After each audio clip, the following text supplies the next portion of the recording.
Hey, good evening from Arrowhead Stadium, and welcome to SportsBeat Live, our Chiefs postgame show. And let's see who is in the house with us tonight. We've got Sam Mellinger, Herbie Teope, What's up? Vahe Gregorian, and Sam McDowell are here. They're here to talk Chiefs with you. Please send us your questions and comments. We will get to as many of them as we can. Guys, I miss our roundtable discussion, the pre-COVID roundtable discussions we used to have gathering here in the DraftKings room in the press box level at Arrowhead Stadium, enjoying a nice cup of coffee, as we discuss the Chiefs game. And but we are scattered all over the Arrowhead Stadium press box tonight. But we've got a heck of a game to talk about. So Chiefs win it 33-29. I had somebody send me an email today saying that when the Browns made it 29-20 in the fourth quarter, Cleveland had an 86.9% chance of winning the game. That the Browns didn't win the game says something about the Browns, but I think it says more about the Chiefs. Melly, let's start with you. What did the Chiefs show us in an opening game victory today? I thought the Browns panicked, and I feel like the Chiefs made them panic. That game just felt like, and they're not the first team to do it against the Chiefs, but like it just felt like the Browns controlled that game, right up until that fumble. But it felt to me like both sides knew one mistake and it was on. And Chubb's fumble was that one mistake. I know they if I have the sequencing right, Chiefs turned that into a field goal. And then the Browns answered the Kareem Hunt touchdown where he jumped into the stands for a second. A lot of middle fingers on that replay, I noticed. And but then the next play after the Kareem Hunt touchdown was the Tyreek touchdown. And at that moment, the Chiefs still trailed by 2, right? But at that moment, like I don't know about you guys, but I'd stopped any sense in any of the files I was working on that the Chiefs were going to lose this game. And they were still down 2 points in the fourth quarter. There's just they do it so fast, and they know it, and whoever they're playing knows it, and I just feel like it puts this additional pressure on the opponent that they've got to play perfectly. The next snap after the 75-yard Mahomes to Tyreek Hill pass was the Chris Jones sack of Baker Mayfield, which continued the momentum of the game, and of course that was the possession that ended in the dropped punt. What a play by the Cleveland punter. Andy Reid said he thought the Arrowhead crowd noise may have affected that after the game. We sit up high in the press box. I have no idea if anybody was at the game and are joining us in the comments section. Please let us know if that's what you thought. I just thought it was a big choke job at that point by Cleveland. Vahe, what did you end up writing about? Well, Blair, to your point on that, I felt like it was a couple things at once. We couldn't quite hear the noise in the press box the way you would outside, but also that sense of the flipping of the script had already started, and it just sort of was like a word I just typed was like cascading down, right? All this stuff just all of a sudden, wham. So I'm just kind of writing about how that really the Chiefs took the Browns' best shot. The Chiefs showed themselves to be vulnerable. The Chiefs won. That has sort of been a theme of the last year. I was looking this number up. I think we all know it. Last year they won 9 games, including in the playoffs, by 6 points or fewer. I think the idea was to get a little more buffer zone this year. But I do believe the Browns are one of the teams that the Chiefs will face again. Certainly they have the potential to be that, and that makes this a pretty nice victory, especially without Tyrann Mathieu and Frank Clark.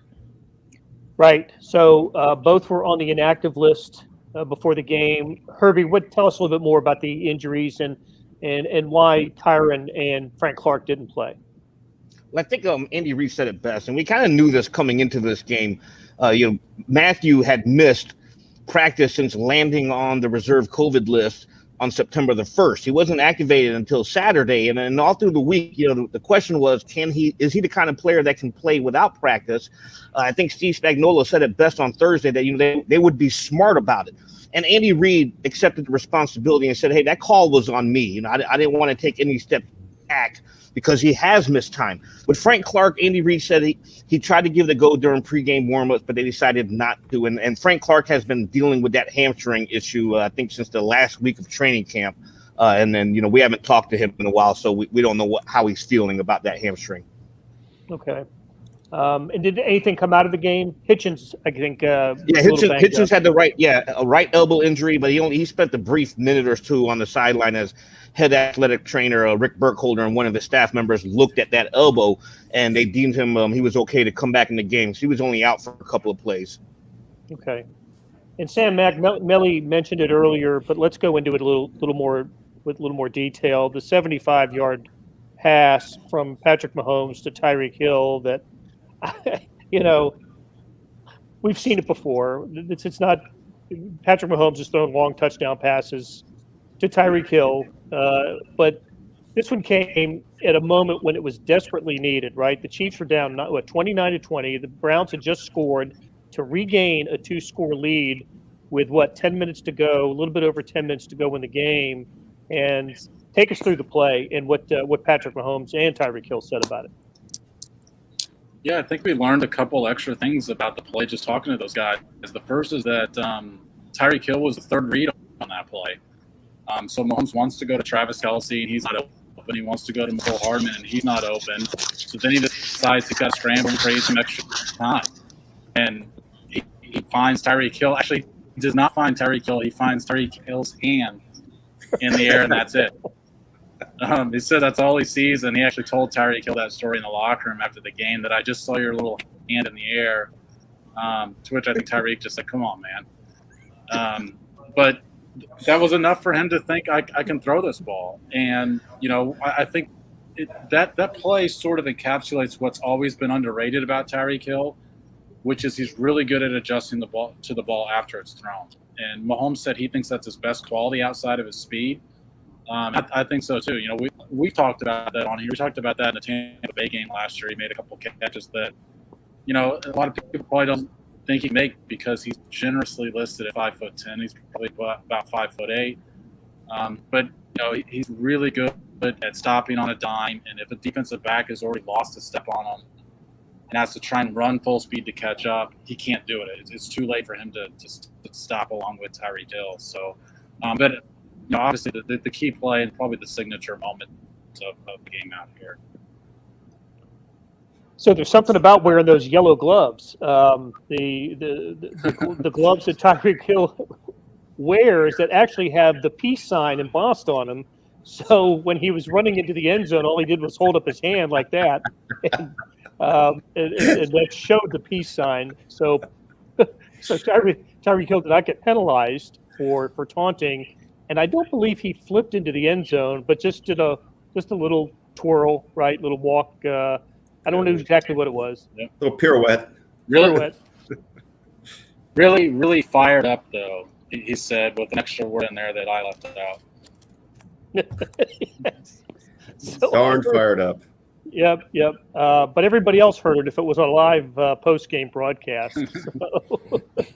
So, hey, let's do this. Let's stop and hear from Andy Reid. Here's what Andy Reid had to say in the post game. Some of his early comments after the Chiefs' 33-29 victory. Listen, what a game!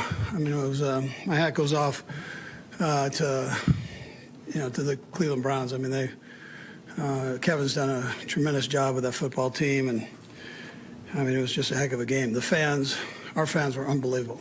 I mean, we let them out of the cage. I mean, they were wild, and I loved every minute of it. And it made a difference when you can get a punter to drop a ball. That's pretty good by your fans. 10 had a big day with 11 catches for almost 200 yards, and I'm not sure I've seen a defensive lineman take over like Chris Jones did that second half. I mean, he was possessed there and just unreal job he did. And then getting Hilaire the ball more and, the second half I thought was important. So, again, Clyde, I thought did a job. How many yards did he have after contact? I mean, that was he was running hard and aggressive. But Juan had a big play then. That pass breakup right at the end there. I mean, that was a heck of a job. And then Hughes with the interception. I mean, welcome to Kansas City, right? I mean, that was a beautiful thing for him. Our punt coverage with 88 and 26. I mean, those guys were just all over the place on our coverage team. So, and then Kels had 70, almost 80 yards there, so on 6 catches, but did a nice job. We banked on him on some big plays there, both he and Tyreek. So, all in all, a good day. Spags put together a nice game plan. Came in, made a couple tweaks that's for the second half, and with the run game part of it, wanting to feed 25 and get him going. I mean, and I thought that made a big difference. And then I thought Tobe had a nice package of things in for our special teams. Field position ended up being important for us down the stretch.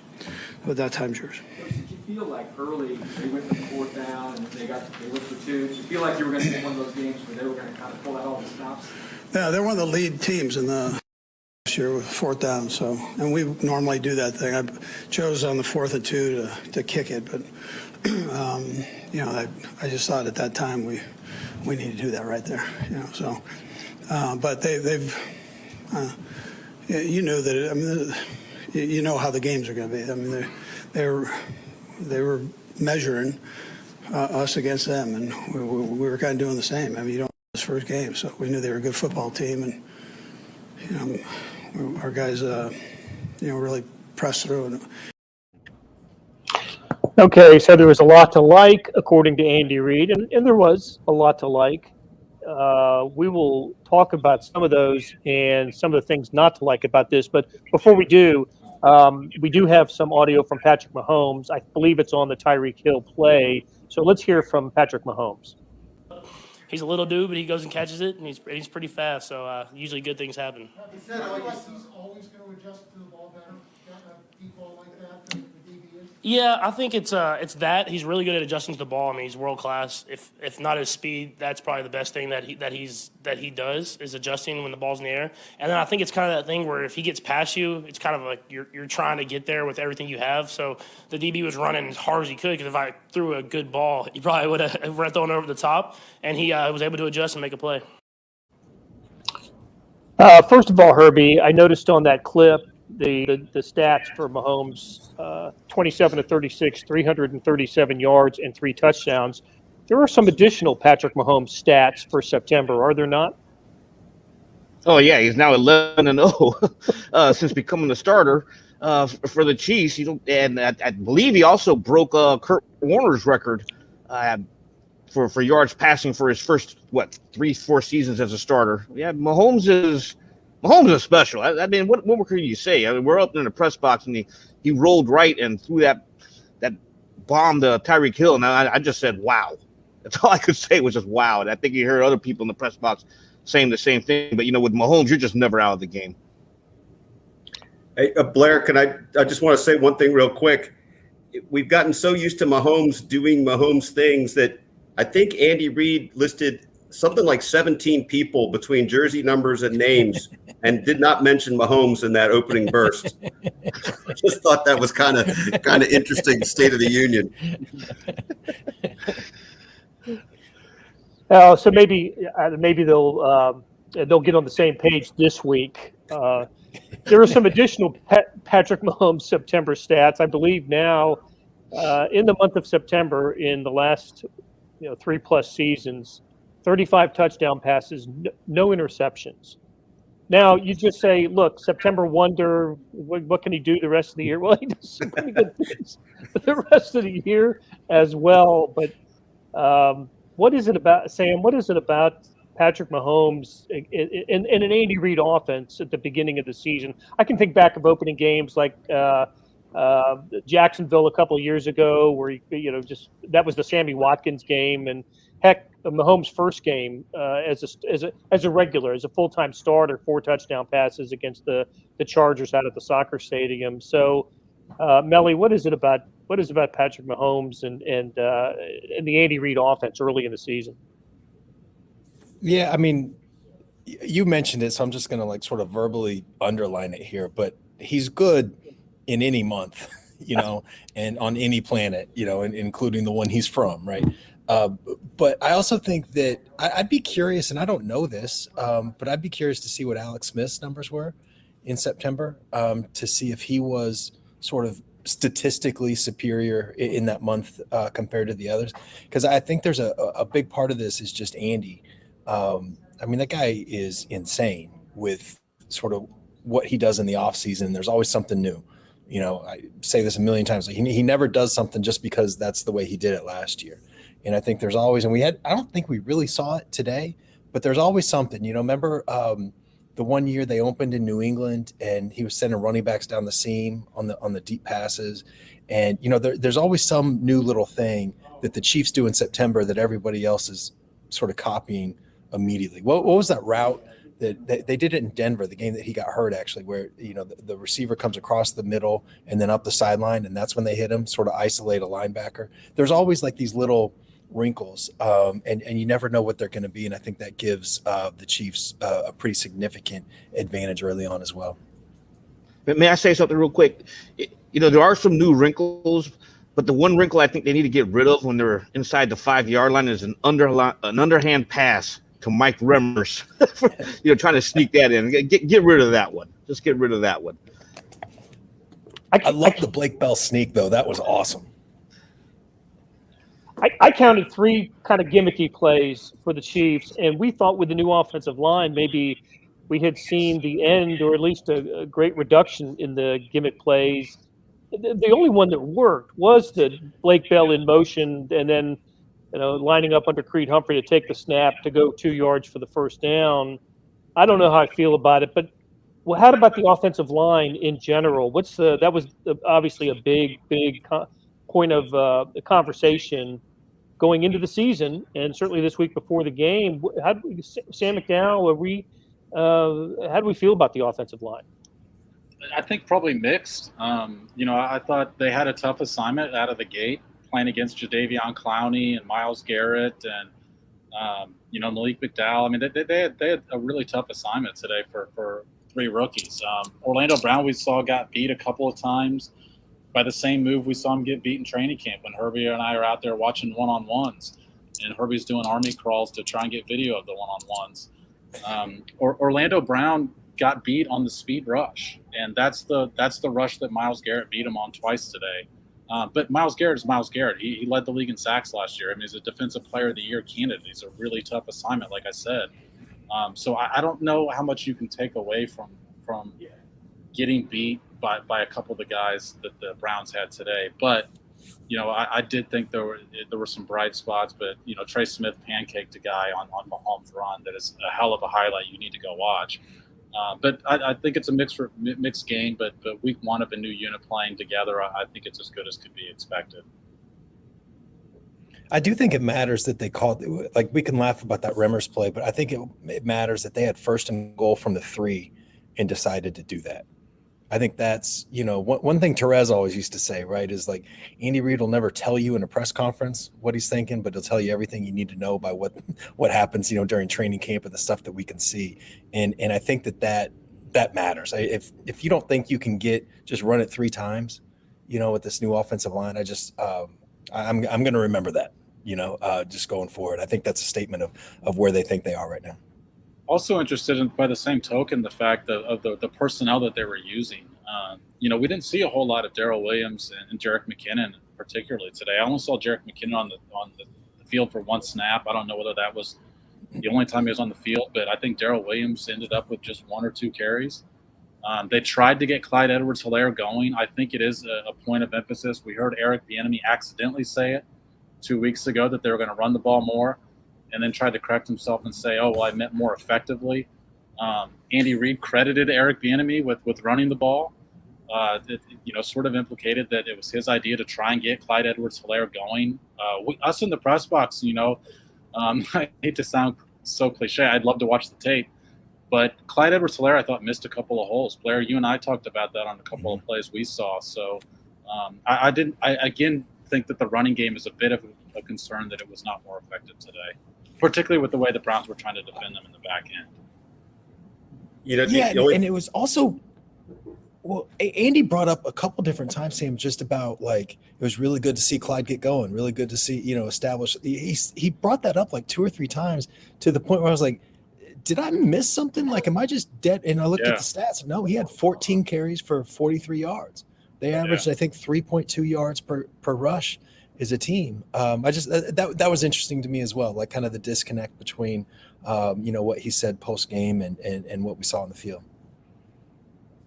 Yeah, I agree with all that you guys are saying. And the number, I think Blair pointed this out. I hadn't thought of it till he said it around halftime. But the longest run the Chiefs had in the first half was Patrick going 5 yards. Yeah. And, 14 for 43 out of your what was the expression Tyler Beatty used the other day, Blair? Your horse bell, your cow, your work cow. But out of him, they need more and better. But to Sam McDowell's point, I mean, you have to call it mixed when you're getting 33 points against this defense. That seems like that's pretty good for an offensive line that's still very much part of all the other things that happened. Yeah, Brian says he thought Clyde should have been more of a cutback runner. That's one of the great advantages that we have, being as close to the clouds as we are where we sit, is we can see the holes that open up almost as if you're on top of, like a drone view of the stadium from where we sit. Blair, you are the ever optimist, finding a silver lining in the view that we have of the field. That is so your personality, to pull out a positive from the view that we're sitting and watching. Barbara said the tight end sneak was new. Absolutely. Had not seen that. That was interesting. I wonder if there's going to be a pass at some point, because you can't have that tight end sneak. Like, the next time Blake Bell comes under center, everyone's going to be expecting the sneak, right? So I'm wondering if there's more to that package than the play we saw today. Paul asked us to rate the performance of the lines. We talked about the offensive line. How about the defensive line? This is a defense that gave up 318 yards in the first half, 457 for the game. And yet, I wrote a little bit about Chris Jones afterwards. Andy Reid, you heard him earlier, effusive in his praise of Chris Jones. His sack was huge. I don't know, though, that Nick Chubb and a few times Kareem Hunt.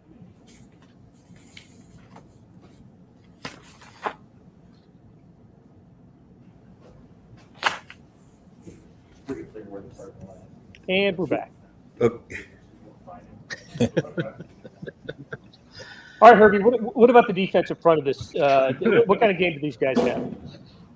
I will tell you this, because I know, like, you and I, we sit next to each other in the press box, and we both noticed in the first half they were getting hardly any pressure on the Browns, and that's how Baker Mayfield was able to have his good game. I think their first 2 drives, 150 yards.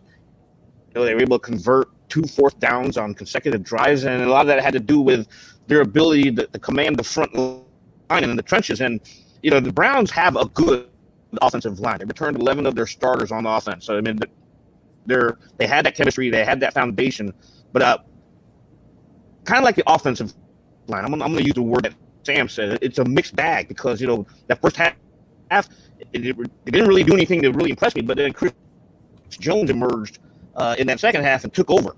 So they had some good and they had some bad. And obviously, they played without Frank Clark. But yeah, it was kind of like, what are they doing out there? Because they looked lost in that first half. Yep. Hey, Sam McDowell, Andrew asks, how much better can this defense be with Tyrann Mathieu, Frank Clark, and Willie Gay? I think considerably better. I think of those three, we talked about it. Tyrann Mathieu, I think, would have made a big difference tonight. Yeah, I thought Tyrann Mathieu and Willie Gay specifically, because when we looked at the halftime stats, I mean, it was the running backs and the tight ends who were tearing them up. Even in the passing game, the running backs were having big days just at halftime. And the wide receiver, other than Schwartz, Jarvis Landry got held to one catch in that first half, and when the Browns had 9.9 yards per play. So I thought Willie Gay, I mean, that's the biggest improvement that we saw him make at training camp, was how he was doing in coverage. And that's the piece I thought they really missed today. Tyrann Mathieu, I mean, that's self-explanatory. I mean, we know what he can do, but I just think it's under the radar, the fact that they're missing Willie Gay today. I think he would have done wonders for their pass defense. You guys agree? Is that Willie Gay's the guy I only played the one preseason game, but he looked fast. He looked ready to go, and with the turf toe, he's gone for at least the next couple of weeks. He's the guy I really want to see play on this defense. But we did get to see Nick Bolton. And Herbie, is that right? Did Nick Bolton lead the team in tackles tonight? Yeah, he tied for the most tackles with 2 other players to 7 tackles. He also had that tackle for a loss. We'll probably talk to him Wednesday, though. So we'll get his reaction on how he felt, how he played. And I know, we asked Chris Jones after the game how his thoughts on how Bolton played, and he said, "Hey, he was flying around." So Bolton did have a good game. Okay. Hey, I know we're having some connection problems, so we'll wrap it up here. I really appreciate everybody sticking with us and your questions and comments. A lot of great ones tonight. So thank you very much for that. Let's go with some final thoughts. We'll start with Vahe. Anything you see tonight that they should that worries you about this team's, I don't know, place in the AFC or next week at Baltimore? Excuse me. I know I'm a little verklempt myself, Vahe. Yeah, I'm a little verklempt. No, I just think we need to remember that they've got it's a little thorny in the early going with their schedule. They had some X factors today with the defense that was a little rudderless without Tyrann at first, and obviously missing Frank and probably Willie Gay too, and an offensive line playing his first game. I think that there are going to be some moments that I think we're going to see a loss or two here early. I still think we will. But I think that when you have a game like this where you demonstrably got better in the second half after a pretty dire first half, and you made the other team feel like it's inevitable you're going to win, I think that's a pretty good testimony to where this team is. What do you think, Melly? Yeah, I mean, I think that this team can be beaten and not fluky beaten, can just be beaten. But I think, the Browns are a team that can do that. And we sure saw a lot of that today. But I think it also just shows how hard it is to beat this team. You have to do everything right, and you have to keep doing everything right. And you have to get a little bit lucky too. And it's just, this group, they must be the most infuriating team to play against, because of that. And it's just, that one false step and Mahomes is throwing deep to Tyreek, and it's going to be 14 seconds later, and he's like literally walking into the end zone. It just must be absolutely infuriating to play this team. They are flawed enough, like all NFL teams are. They'll lose, but God, it's going to take a hell of an effort to beat them down. I think we can see that. Yeah, I thought for 3.5 quarters we were looking at what would it have been the first back-to-back losses in Mahomes' career if they had lost today. I can't remember, but might have been. Look, so many questions. We couldn't get to all of them. We'll try to do that on Thursday when we come back at you 9:30 a.m. on Thursday for our next SportsBeat Live Talking Chiefs with you. We also talk Royals, 10 a.m. on Tuesday. Join us for that as well. So for Herbie, Vahe, Sam McDowell, Sam Mellinger, and our producer, Beth Welsh, thanks for joining us, and we'll talk again on Thursday.